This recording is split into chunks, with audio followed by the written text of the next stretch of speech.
This weekend is Candlemas, and that is a season in the church year that sort of acts as a tipping point. We've been reflecting during Epiphany and Christmas on the incarnation, this revelation of God in the face of Christ. And at Candlemas, the presentations, we remember the presentation of Christ at the temple. We've moved to a time where we begin to look to Lent and Easter. We kind of move from crib to cross. So over the next couple of weeks, we're just going to highlight one or two resources that might help you in your journey through Lent, so we can be ready as we begin on the 18th of February, it's when Lent begins.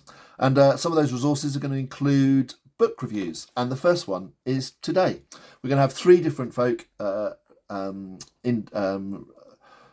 recommending a book, a different kind of book, so hopefully there'll be something for everyone.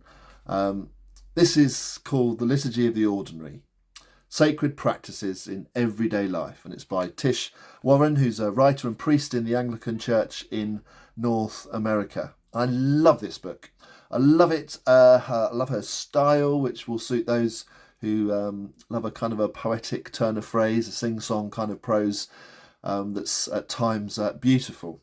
But the real genius is in capturing our imagination for how the ordinary, regular routines of life can be opportunities to be formed in the likeness of Jesus. She takes basic things in everyday life. Let me read a couple of the chapter headings.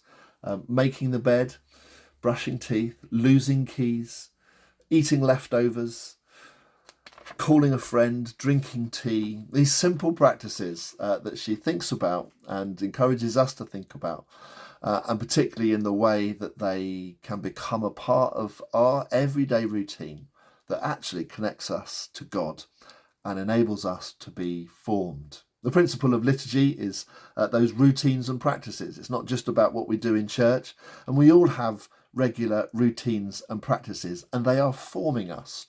And so this is a book that encourages us to be deliberate, to be conscious about that formation, to ensure that our lives, our everyday lives, are actually reflecting what we actually believe. There's really helpful questions at the end of the book, as well as some simple practices that you might just have a simple go at. Some of them are really brief, but can make a difference and can focus our mind on Christ day by day. So this is Liturgy of the Ordinary. It can be found in most booksellers online. If you want us to get hold of a copy, do let us know. We're going to put 2 copies into the library, one of which can be loaned out, can be borrowed. The other which will stay in church, but grab a takeaway coffee, come to church during the week and just read a chapter, something like that. So I really encourage you, The Liturgy of the Ordinary.